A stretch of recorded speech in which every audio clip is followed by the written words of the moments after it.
Python প্রোগ্রামিংয়ের আজকে যে বিষয়টি নিয়ে আলোচনা করব তা হলো precedence of operators, expression and evaluation of an expression. প্রথমে আমরা দেখিনি অপারেটরের অগ্রাধিকার বা প্রিসিডেন্স কাকে বলে। অপারেটরের অগ্রাধিকার এর অর্থ হলো একাধিক অপারেটর থাকলে কোন অপারেটরটি আগে কাজ করবে তা নির্ধারণ করা। অর্থাৎ একটি এক্সপ্রেশনে যখন একের অধিক অপারেটর থাকে তখন তার মধ্যে থেকে কোন অপারেটরটি আগে কাজ করবে সেটা নির্ধারণ করার পদ্ধতিকেই বলা হয় অপারেটর প্রিসিডেন্স। এবারে আমরা দেখে নেব অ্যাসোসিয়েটিভিটি কাকে বলে। যখন এক্সপ্রেশনে একাধিক অপারেটর একই অগ্রাধিকার স্তরের হয়, অর্থাৎ যখন একাধিক অপারেটরের প্রিসিডেন্স লেভেল সেম হয়, তখন অ্যাসোসিয়েটিভিটি বলে দেয় কোন দিক থেকে হিসেবটা করব আমরা, বাম দিক থেকে ডান দিক নাকি ডান দিক থেকে বাম দিক। এবারে আমরা দেখে নেব পাইথন অপারেটরের অগ্রাধিকার সারণী অর্থাৎ প্রিসিডেন্স একটা টেবিলের আকারে। এখানে তোমরা দেখতে পাচ্ছ আমি তৈরি করে রেখেছি একটা প্রিসিডেন্স লেভেল।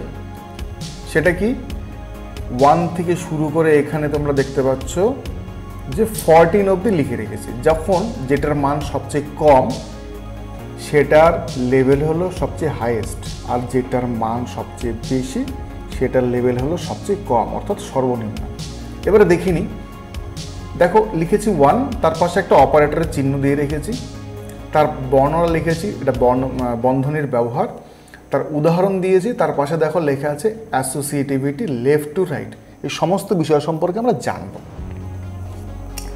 প্রথম আমরা দেখিনি অপারেটর সবচেয়ে বেশি গুরুত্বপূর্ণ যে অপারেটর তাকে বলা হচ্ছে প্যারেনথেসিস।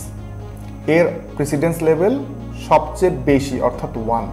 তারপর আছে ঘাত বা এক্সপোনেনশিয়েশন, তারপর আছে ইউনারি, তারপর আছে multiply, divided by, float division, modulus ইত্যাদি ইত্যাদি এইগুলো আছে। তোমরা একটু চার্টটা লক্ষ্য করে নেবে এবং এটা খুব ভালো করে বুঝে নিতে হবে এবং এটা মুখস্থ করে নিতে হবে যে কোনটার পরে কোনটা। এবারে এই উদাহরণটার দিকে লক্ষ্য করো তোমরা।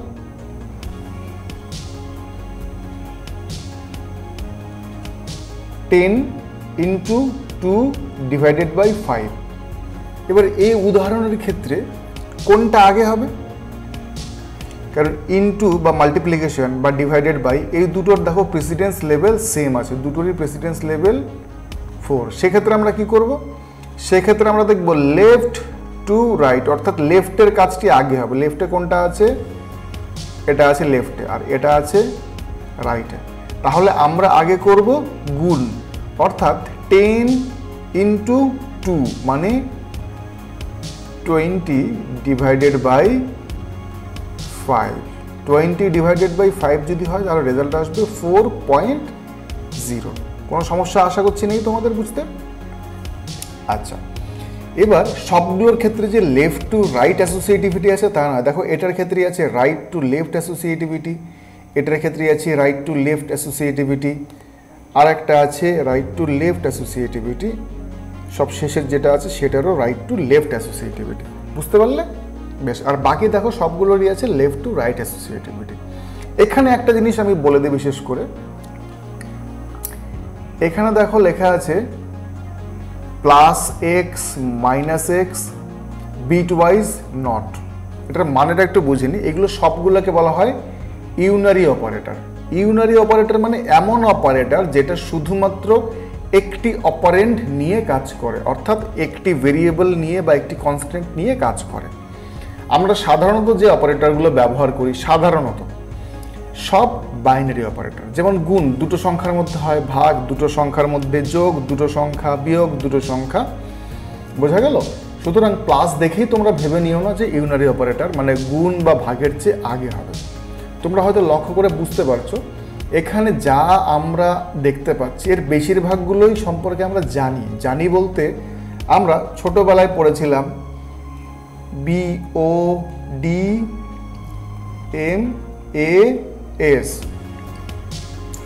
Bracket of division, multiplication, addition, subtraction. ঠিক একই রকম এখানেও দেখো ব্র্যাকেট, তারপর ঘাত অর্থাৎ পাওয়ার, ইউনারিটা আমি বাদ দিয়ে দিচ্ছি আপাতত। তারপর দেখো যদিও এই ক্ষেত্রে সবকটা লেভেল সেম করে রেখেছে, গুণ, ভাগ, ফ্লোর ডিভিশন এবং মডিউলাস। তারপরের লেভেলে রেখেছে যোগ, বিয়োগ। এই অপারেটরগুলো আমাদের খুব কম দরকার পড়ে, কিন্তু আছে দরকার পড়ে, তুলনামূলক কম দরকার পড়ে। আচ্ছা, সুতরাং এইটা আমরা এই চারটা মুখস্থ করে নেব। যদি এই চারটা আমরা বুঝতে না পারি বা মুখস্থ না করতে পারি তাহলে আমার কিচ্ছু করার নেই। আমরা যে এক্সপ্রেশনই ইভ্যালুয়েট করি না কেন সেটার রেজাল্ট আলটিমেটলি ভুল হবে। বুঝতে পারলাম? বেশ, এবারে আমরা একটা উদাহরণের মাধ্যমে এই অপারেটর প্রিসিডেন্সটা দেখে নেব। লক্ষ্য করি, একটা এক্সাম্পল, তার রেজাল্ট কিছু একটা বের হবে। দেখো এখানে অপারেটর আছে 1টা, 2টো, 3টে, 4, 5, এই 5টা অপারেটর আছে। এবার কোনটা কোনটার আগে কাজ করবে সেইটা আমাদেরকে বের করতে হবে। এবার আমরা ধাপে ধাপে বিশ্লেষণ করার মাধ্যমে বের করি। প্রথম দেখে নিই স্টেপ 1-এ কি কাজ করবে। আচ্ছা, এখানে বলো তো কার মান সবচেয়ে কম, অর্থাৎ প্রেসিডেন্স লেভেল হাই, ব্র্যাকেট নেই, তাহলে এক্সপোনেনশিয়েশন বা ঘাতের প্রেসিডেন্স লেভেল সবচেয়ে হাই আছে। তাহলে প্রথমে দেখো ঘাত লিখেছি আমরা 3 টু দি পাওয়ার 2 অর্থাৎ 9। তাহলে এক্সপ্রেশনটা গিয়ে দাঁড়াবে 5 প্লাস 2। এই 5 প্লাস 2কে আমি লিখে নিলাম এখানে, ইনটু চিহ্নটা এখানে দিলাম, 3 টু দি পাওয়ার 2 অর্থাৎ 9 যেটা আমরা ইভ্যালুয়েট করলাম লিখলাম, -4 ডিভাইডেড বাই 2 লিখে দিলাম আমরা এখানে। আশা করছি বুঝতে পেরেছ। এবার আমরা চলে যাব স্টেপ 2-তে। স্টেপ 2-র ক্ষেত্রে কি আছে, এবার আমার কাছে যেটা দাঁড়িয়ে গেছে সেটা হলো আছে একটা প্লাস, একটা ইনটু, একটা মাইনাস, একটা ডিভিশন। আচ্ছা, এবারে প্রথম কোনটার কাজ হবে আমরা দেখতে পাচ্ছি বা টেবিলে যে গুণ এবং ভাগ দুটোই প্রেসিডেন্স লেভেল সেম, কিন্তু এখানে তোমরা চারটাতে লক্ষ্য করবে যে এর মধ্যে অ্যাসোসিয়েটিভিটি কি আছে, লেফট টু রাইট অর্থাৎ বাম দিক থেকে ডান দিকে।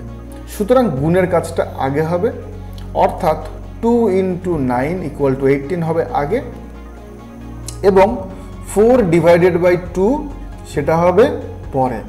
আলটিমেটলি এক্সপ্রেশনটা গিয়ে দাঁড়াবে 5, আর এই এক্সপ্রেশনটুকু থেকে আসবে 18, এই এক্সপ্রেশনটুকু থেকে আসবে 2। বোঝা গেল? এবার আমরা দেখে নেব স্টেপ 3, যোগ ও বিয়োগ করব। এবার দুটোই আছে, একটা যোগ আছে, একটা বিয়োগ আছে।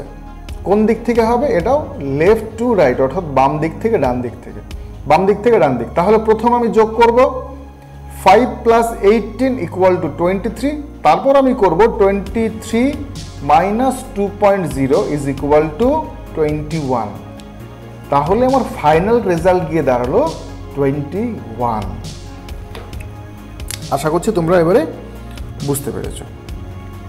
বেশ, এবারে আমরা যে বিষয়টা সম্পর্কে জানবো তা হলো পাইথন এক্সপ্রেশন।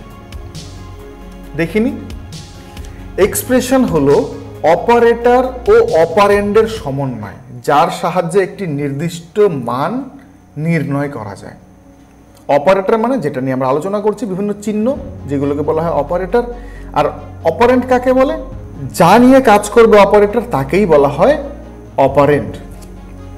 ঠিক আছে? আচ্ছা, উদাহরণ হিসেবে দেখি 5 + 3। এক্ষেত্রে 5 হলো অপারেন্ড, 3 হলো অপারেন্ড, আর প্লাস হলো অপারেটর। এই এক্সপ্রেশনটির ফলাফল কত? 8। এবার এক্সপ্রেশন কত রকম আছে? এক্সপ্রেশন প্রায় 6 রকম আছে। আমরা একে একে দেখা শুরু করি। প্রথম যে এক্সপ্রেশনটা সম্পর্কে আমরা পড়ব তাকে বলা হয় কনস্ট্যান্ট এক্সপ্রেশন। কাকে বলে দেখিনি? কনস্ট্যান্ট এক্সপ্রেশনে শুধুমাত্র ধ্রুবক মান অর্থাৎ কনস্ট্যান্ট ভ্যালু ব্যবহৃত হয়, কোনো ভেরিয়েবল থাকে না, অর্থাৎ শুধুমাত্র কনস্ট্যান্ট ভ্যালু এখানে থাকতে পারবে, কোনো ভেরিয়েবল থাকা চলবে না। দেখিনি উদাহরণ দেখো, লিখেছি আমি 10 প্লাস 20, এখানে হ্যাশ দিয়ে আমি লিখেছি সব সময় 30 দেবে, পরিষ্কার। কখন এটা পরিবর্তন হবে না, কারণ 10 এর ভ্যালু অলওয়েজ 10, 20 এর value always 20, ultimately result always 30 আসবে। 3.14 ইন্টু 2 অলওয়েজ রেজাল্ট দেবে 6.28, পরিষ্কার এই জায়গাটা? বেশ, এবারে আমরা পড়ব আর একটা এক্সপ্রেশন যার নাম অ্যারিথমেটিক এক্সপ্রেশন। কাকে বলে? কোন ভেরিয়েবল, কোন ধরনের ভেরিয়েবল? বিশেষ ধরনের ভেরিয়েবল সম্পর্কে বলেছি যা সংখ্যামান বিশিষ্ট, অর্থাৎ সমস্ত ভেরিয়েবল হবে না, যে ভেরিয়েবলের সংখ্যামান আছে অর্থাৎ নাম্বার আছে। আবার প্রথম থেকে পড়ি। কোন ভেরিয়েবল, নাম্বার, অ্যারিথমেটিক অপারেটর ও প্যারেনথেসিস এর সমন্বয়ে অ্যারিথমেটিক এক্সপ্রেশন গঠিত হয়, অর্থাৎ যে এক্সপ্রেশনে এইগুলো থাকবে বা এইগুলো ব্যবহার করা হবে তাকেই বলা হবে অ্যারিথমেটিক এক্সপ্রেশন। আমরা উদাহরণ দেখিনি। উদাহরণ, a = 10, এটা একটা নাম্বার বা ডিজিট। b = 5, এটা একটা নাম্বার বা digit. a plus b into 2, এর মান কি? নাম্বার। b এর মান একটা নাম্বার, অর্থাৎ সংখ্যা সংক্রান্ত, যেখানে আমি বলেছি সংখ্যামান বিশিষ্ট। বেশ, তাহলে এইটি গিয়ে দাঁড়িয়ে গেল একটা অ্যারিথমেটিক এক্সপ্রেশন। এবারে আমরা দেখব ইন্টেগ্রাল এক্সপ্রেশন। কাকে বলে? যে এক্সপ্রেশনে শুধু ইন্টিজার নাম্বার বা ইন্টিজার অপারেশন থাকে, ফলে আউটপুটও ইন্টিজার হয়, তাকে ইন্টেগ্রাল এক্সপ্রেশন বলে।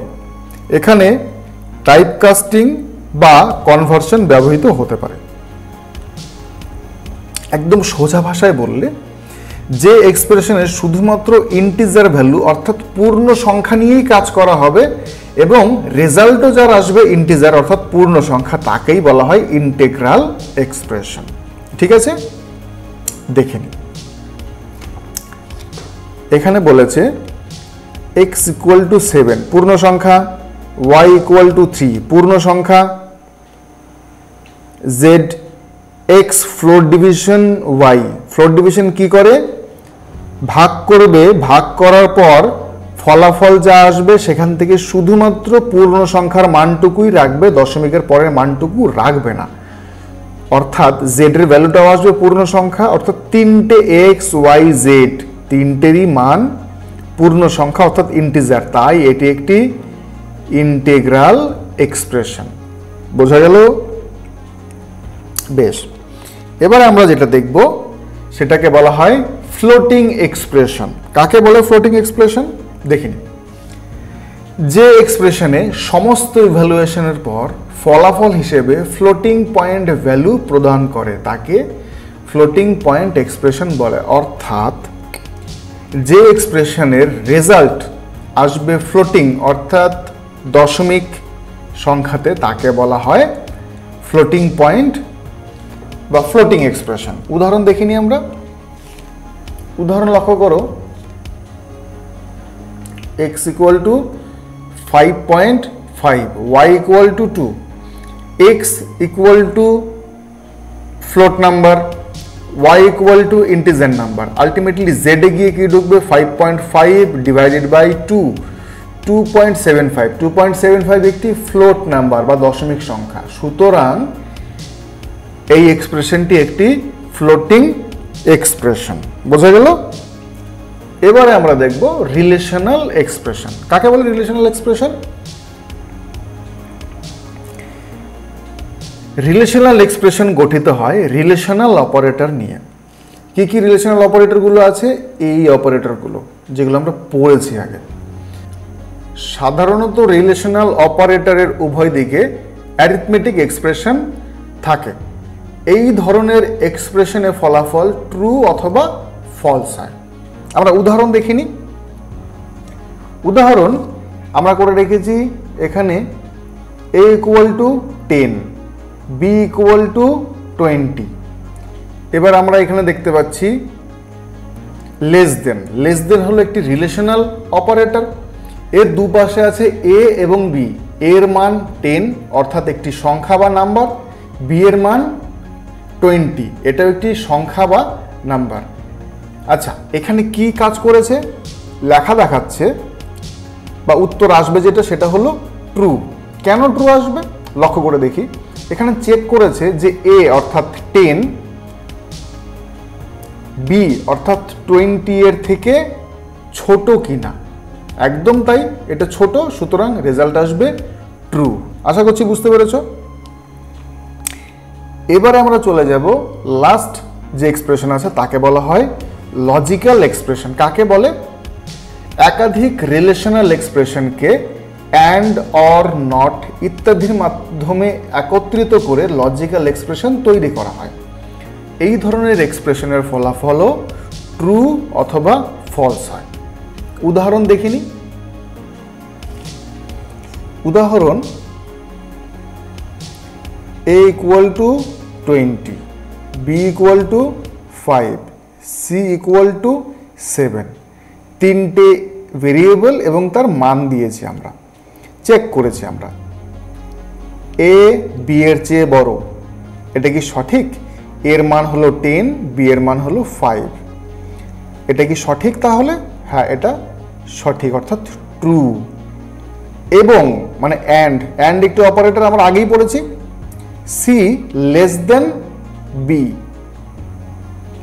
c অর্থাৎ 7, b অর্থাৎ 5। এখানে আমরা বলেছি c অর্থাৎ 7 5 থেকে ছোট, সেটা কি সঠিক?